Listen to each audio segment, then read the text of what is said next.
स्वागत है बच्चों आपका अपने YouTube चैनल प्रिपिच पर। अभी तक आपने जो पढ़ा इसके पहले वाले वीडियो में वो ऊषा आपके यहाँ जो पाठ है उसकी व्याख्या आपने देखा। पाठ में व्याख्या के साथ साथ आपने उसमें बिंब के बारे में भी पढ़ा और कविता में बिंब का बड़ा रोल होता है और उसकी भूमिका महत्वपूर्ण होती है, इसलिए बिंब भी आपको जानना जरूरी होगा। और आज की इस वीडियो में हम आपकी जो कविता है उषा उसके पाठ्य पुस्तक के प्रश्न को पढ़ेंगे और इसके साथ साथ ये भी बताते चलें कि पाठ्य पुस्तक में जो आपके पाठ के पीछे के प्रश्न होते हैं उतने प्रश्नों को ही देख करके आप परीक्षा हाल में पहुंच जाइए, आपके लिए पर्याप्त नहीं होता है। और इस पाठ में तो आप पाएंगे केवल 2 ही प्रश्न है, तो कुछ महत्वपूर्ण प्रश्न और हैं जो कि आपकी परीक्षा की दृष्टि से लेकर के हमने उस पर वीडियो बनाया है और उसके लिए आपको अगला वीडियो देखना होगा। ठीक, प्लेलिस्ट में वीडियो है, उसको आप जरूर देखिएगा। आइए आज का प्रश्न जो आपके सामने हम लेकर के आए हैं उसको लेकर के पाठ को शुरू करते हैं। ठीक, वीडियो को शुरू करते हैं पाठ के प्रश्नों के साथ, ठीक है ना। पाठ्य पुस्तक पर आधारित जो आपका पहला प्रश्न है उसमें दिया गया है कि कविता के किन उपमानों को देख करके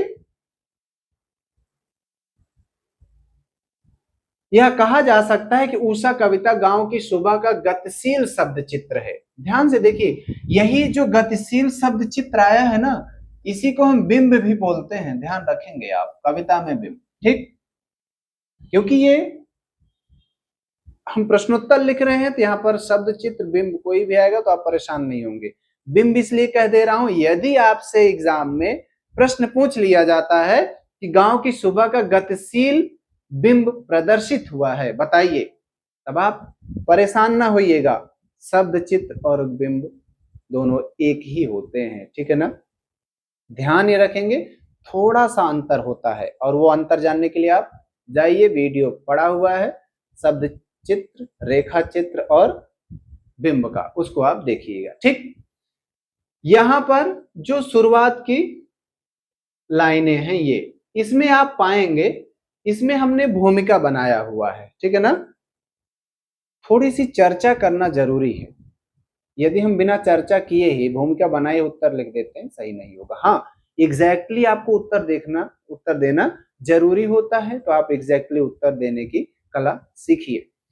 ध्यान से देखिए, लिखा है कि सुबह का गतिशील शब्द चित्र है, तो ये उस समय का दृश्य है।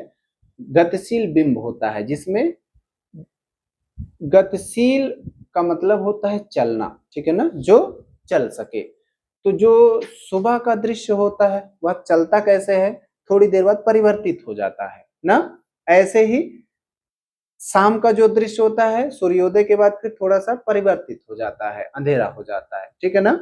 दोनों बातें, जब कहा जाएगा कि सूर्य ढल रहा है तो सूर्य का ढलना, ये सूर्य का ढलना गतिशील होगा क्योंकि वो ढलते हुए अंधेरा आ रहा होगा। लेकिन कह दिया जाएगा कि सूर्यास्त होने का समय, तो जब सूर्यास्त होने के समय के बारे में बात की जाएगी तो वो दृश्य बिंब होगा। ठीक, पहले इसको जान लेते हैं। लिखा है, कवि को प्रभात का समय नीले शंख की तरह सुंदर व पवित्र लगता है, उसे भोर का समय राख से लिपे हुए गीले चौके के समान प्रतीत होता है, थोड़ी देर बाद वो सूख जाता है, ठीक है ना।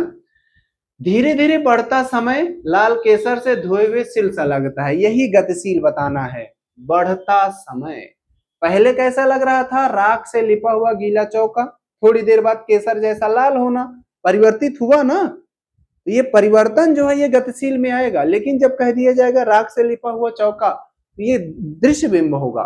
ठीक, इसके बाद किसी बच्चे के स्लेट पर लाल खड़िया मलने जैसा भी प्रतीत होता है। ये सभी उपमान गांव के वातावरण व गांव से संबंधित हैं। साथ ही साथ नीले आकाश में, यहां नील लिखा है, नीले आकाश में जब सूर्य पूरी तरह उदय होता है तो ऐसा लगता है जैसे नीले जल में किसी युवती का गोरा शरीर झिलमिला रहा है।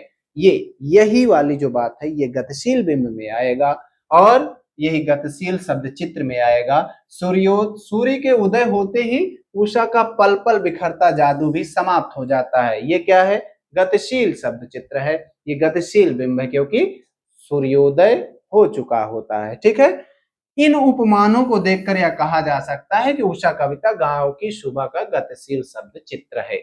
सभी उदाहरण जब हम देंगे तभी हम कह सकते हैं गतिशील है, क्योंकि गीले चौके जैसा दिखना और खड़िया का लीपा जाना स्लेट पर, और इसके बाद किसी युवती के गोरे शरीर का पानी में झिलमिलाना, फिर इसके बाद सूर्योदय हो जाना, ये सब क्या है, परिवर्तित हो रहा है ना, यही गतिशील में आएगा। लेकिन जब केवल एक ही बात की जाएगी तब वो दृश्य में आएगा। ठीक, दूसरे प्रश्न पर चलते हैं। भोर का नभ, राख से लिपा हुआ चौका, अभी गीला पड़ा है, ब्रैकेट में लिखा हुआ है। प्रश्न यहीं से बना हुआ है कि ये जो ब्रैकेट में बातें लिखी गई, कोष्टक, विराम चिन्ह और पंक्तियों के बीच का स्थान भी कविता को अर्थ देता है, बिल्कुल देता है, क्योंकि इससे कवि क्या भाव देना चाहता है, क्या बात कहना चाहता है, उसका सटीक पता चल जाता है। जब कोष्टक में बात लिख दी जाती है तो एकदम सही बात पता लग जाती है। ठीक है, तो कह रहा है उपर्युक्त पंक्तियों में कोष्टकों से कविता में विशेष अर्थ पैदा हुआ है, समझाइए। कैसे विशेष अर्थ पैदा हुआ है आपको ये बताना है। बिल्कुल, कैसे, ध्यान से देखिए, लिखा है भोर का नभ, राख से लिपा हुआ चौका। यदि इतना ही लिख दिया जाता तो इसका मतलब राख से लिपा हुआ जो चौका है वो गीला है कि सूखा है, इस पर आप सटीक नहीं जान पाते। लेकिन जब ब्रैकेट में लिख दिया जाता कभी गीला पड़ा है, इसका मतलब अभी वह सूखा नहीं है, अभी अपनी सुंदरता नहीं पाया है, बस सुंदरता पाने की दिशा में बढ़ रहा है ना। तो जब ये लिख दिया गया कि अभी गीला पड़ा है ब्रैकेट में, इससे बात स्पष्ट हो जा रही है कि अभी वह गीला है, सूखा नहीं है। ठीक, यही इसका महत्व है, यही आपको बताना है। तो लिखा है कविता में नए नए प्रयोगों से स्वयं को अन्य कवियों से अलग दिखाने व कविता को प्रभावशाली बनाने के लिए, अपनी बात को अच्छे से स्पष्ट करने के लिए कवियों द्वारा विराम चिन्हों पर पंक्तियों के बीच का स्थान और कोष्ठक का प्रयोग किया जाता है। कोष्ठकों में दी गई सामग्री मुख्य सामग्री से संबंधित होती है, बिल्कुल उसी बात को क्लियर करने के लिए कोष्ठक में जो बात बताए जाते हैं, जो बात दी जाती है वो उसी लिए आती है। ठीक है, जो भोर के वातावरण की नमी को राख से लिपे हुए गीले चौके की नमी और उसकी पवित्रता से जोड़ता है। कहने का अभिप्राय है कि कोष्ठक से पहले के वाक्य से काम की पूर्णता का पता तो चल जाता है, परंतु कभी कभी स्थिति स्पष्ट नहीं हो पाती है। ये इतना उत्तर जो मैंने इतना बड़ा लिखा है, इसको आप छोटा सा भी अपने शब्दों में बता सकते हैं। ये इतना बड़ा इसलिए लिख दिया जिससे बातें स्पष्ट हो जाएं। ठीक है ना, ये पूर्ण उत्तर है आपके लिए। आप समझ लीजिए, अपने शब्दों का प्रयोग करके आप अपने शब्दों के द्वारा अपनी वर्डिंग में उत्तर लिख सकते हैं, बाध्यता नहीं है। ठीक है ना, थोड़ा सा पावर कट हुआ है, ऑन करता हूं। थोड़ा सा पावर कट हुआ था, डिस्टरबेंस हुआ, सॉरी इसके लिए। यहां पर आप जो अपना उत्तर बताएंगे वो बताएंगे कि कोष्टक में बातें लिख देने से अस्पष्ट हो जाती हैं। इसका उदाहरण तब देखने के लिए मिलता है जब यहाँ वाक्य कविता में राख से लिपा हुआ चौका लिखा रहता है।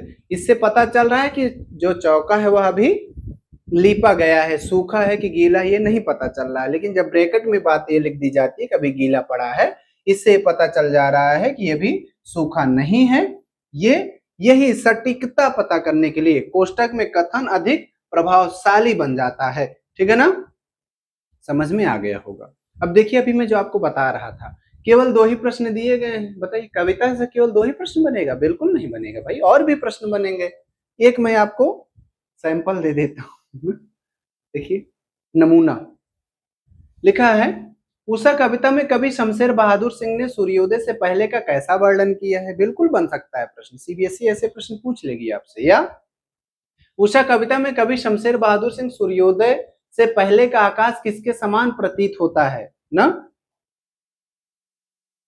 बहादुर सिंह को ये चाहे आप वर्णन किया है ये बताइए, चाहे जैसे ये बता दीजिए क्या क्या प्रतीत हो रहा है, किस प्रकार का ना। ये केवल एग्जाम्पल दे रहा हूं। ऐसे ही और प्रश्नों के लिए आप अगला वीडियो देखिए, जो कि अतिरिक्त प्रश्नोत्तर वाला वीडियो आपको मिल जाएगा। तो उषा कविता में कवि सूर्योदय का मनोहारी वर्णन करते हुए कहते हैं कि प्रातःकालीन अर्थात सुबह सूर्योदय से पहले के समय का आकाश बहुत गहरा नीला दिखाई पड़ता है, जो कवि को नीले शंख के समान प्रतीत होता है। कहने का आशय है कि कवि को सूर्योदय से पहले का आकाश किसी नीले शंख के समान सुंदर सा प्रतीत होता है। थोड़ा सा पावर कट हुआ था, बार बार पावर कट होने की वजह से इसके लिए सॉरी बोलूंगा। ये अभी जो एक्स्ट्रा क्वेश्चन था जो कि परीक्षा के दृष्टि से महत्वपूर्ण है, ऐसे प्रश्न आप सीबीएसई के द्वारा बनाए गए मिलेंगे आपको, आप पाएंगे, तो आपको ऐसे प्रश्नों की भी प्रैक्टिस करनी है, ठीक है ना। ये आप पढ़ते रहिए, दोहराते रहिए। थोड़ा सा मैं साइड होकर के एक बार सारे प्रश्नों को एक बार पलट देता हूं जिससे कि आप उसका आंसर जान पाए, ठीक। इसके बाद अतिरिक्त प्रश्नों के साथ मैं मिलता हूं आपसे अगले वीडियो में, ठीक है ना। अतिरिक्त प्रश्न जो आपके परीक्षा की दृष्टि से महत्वपूर्ण है उसके लिए आपको इसके बाद प्लेलिस्ट पर मिल जाएगा, वो वीडियो आप देखिए, उसमें आप कुछ अलग तरीके का प्रश्न पाएंगे। पढ़ते रहिए, दोहराते रहिए, अपनी पढ़ाई को मजबूत करते रहिए। मिलते हैं आपसे अगले वीडियो में, तब तक के लिए आपको धन्यवाद।